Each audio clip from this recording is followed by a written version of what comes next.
दोस्तों एक चीज जो सबसे ज्यादा गलती आप लोग कर रहे हो वो ये कि अगर आप पहले से ये प्लानिंग नहीं कर रहे हो कि आपको एग्जाम में कितने क्वेश्चन अटेम्प्ट करने हैं या फिर पिछले साल का कट ऑफ कितना गया है, अगर आप ये सोचकर नहीं जाओगे तो उस 2 घंटे में सब कुछ तैयारी होने के बावजूद भी आप हड़बड़ा जाओगे, परेशान हो जाओगे, आपको पता ही नहीं चलेगा कि आपने कम क्वेश्चन अटेम्प्ट किए हैं या ज्यादा कर दिए हैं।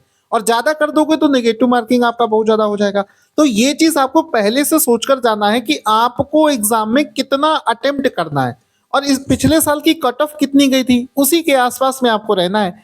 जैसे कि आपको बता दूं कि पिछले साल का जो आरओ का एग्जाम है 2021 में जो हुआ था वो काफी टफ एग्जाम आया था। उतना नॉर्मली आरओ का एग्जाम टफ नहीं आता है, पीसीएस के एग्जाम से भी ज्यादा टफ आ गया था 2021 वाला पेपर। तब इसकी कट ऑफ जो गई थी वो गई थी 127 नंबर। 127 नंबर पे आखिरी सेलेक्ट बच्चा था। ठीक है, अब देखो 127 नंबर का मतलब समझना, 127 का मतलब हो गया कि जीएस में 140 और हिंदी में आते हैं टोटल आपके 60 क्वेश्चन। तो जीएस में 140 में से 80 और हिंदी में 60 में से 50 लाए जा सकते हैं। और 8 और 5 13, ये जनरल कैटेगरीज के लिए बता रहा हूँ, 130 होते हैं। 80 क्वेश्चन जीएस में और 50 क्वेश्चन हिंदी में। तो एक ये आइडिया लगा कि पिछले साल के हिसाब से 80 क्वेश्चन जीएस में सही हो जाए और 50 क्वेश्चन आपके हिंदी में सही हो जाए तो आपकी कट ऑफ पिछले साल निकल गई होती। लेकिन इस बार चीजें बिल्कुल डिफरेंट है। इस बार ज्यादा कंपटीशन है, बहुत सारे लोगों ने फॉर्म भरा है, 10 लाख फॉर्म डाले गए हैं जिसमें कि बहुत सारे यूपी पीसीएस की जो तैयारी कर रहे हैं स्टूडेंट उनसे आपका कंपटीशन है। तो उस केस में क्या होगा कि हम ये मानकर चलते हैं कि कट ऑफ थोड़ा बढ़ जाएगा।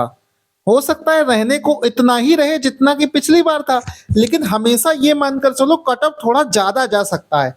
कम जाएगा तो उससे आपका फायदा ही है। तो अगर ज्यादा जा सकता है तो मानकर चलो कि जीएस में आप 85 नंबर ले आओ और हिंदी में आप 50 प्लस 52-53 नंबर भी ले आओगे तो लगभग आपका बैठेगा स्कोर 135 प्लस।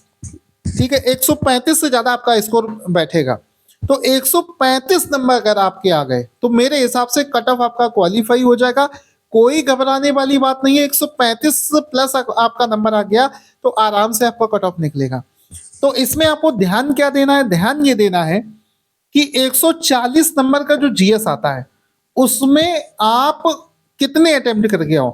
देखो 85 क्वेश्चन सही करने के लिए मेरे हिसाब से अगर आप 100 के आसपास में 100 क्वेश्चन अटेम्प्ट कर लेते हो सही सही अपनी तरफ से तो आप 85 क्वेश्चन कट पीट मतलब कुछ क्वेश्चन नेगेटिव भी हो जाएंगे, उसके बाद में आप 85 तक का स्कोर अच्छे से कर सकते हो। ठीक है, तो मेरी बात यही ध्यान में रखना, इसी के आसपास में आपको करना है। ज्यादा ओवर एक्साइटेड होकर नेगेटिव मत कर देना, क्योंकि अभी हमारी जो टेस्ट सीरीज चल रही है उसमें आपको बता दूं ये देखो सारे टेस्ट के पेपर्स हैं जो हमारी टेस्ट सीरीज चल रही है उसमें ज्यादातर बच्चे जिनकी बहुत अच्छी तैयारी है उनका एग्जाम आराम से निकल सकता है। इस वजह से डिस्क्वालीफाई हो जा रहे हैं क्योंकि वो नेगेटिव मार्किंग बहुत ज्यादा कर दे रहे हैं। आपको नेगेटिव मार्किंग से बचना है, आपको ऐसे क्वेश्चंस पर अटेम्प्ट लेना ही नहीं है जो आपको जिनके बारे में आपने पढ़ा नहीं है। केवल जितना आपने पढ़ा है उतना भी करके आ जाओगे तो भी आप समझो कट ऑफ निकाल लोगे। और नेगेटिव मार्किंग से बचने का एक ही तरीका है कि ज्यादा से ज्यादा क्वेश्चंस लगाओ, ज्यादा से ज्यादा टेस्ट सीरीज दो। हमने अपनी टेस्ट सीरीज लॉन्च कर दी है जिसमें कि पिछले 5 वर्षों में जो भी टॉपिक पूछे गए उन टॉपिक्स के हिसाब से हमने टेस्ट सीरीज बनाई है। वहां पर जाकर टेस्ट दो, जिसको भी टेस्ट सीरीज लेना है वो ले सकता है। टेस्ट देने से ही आपको एक्सपीरियंस होगा कि हमको कितने क्वेश्चन अटेम्प्ट करने हैं कितने नहीं करने हैं। ठीक है, इस तरीके से तैयारी करिए, कोई भी दिक्कत हो तो मुझे मैसेज करिए। Thank you so much guys.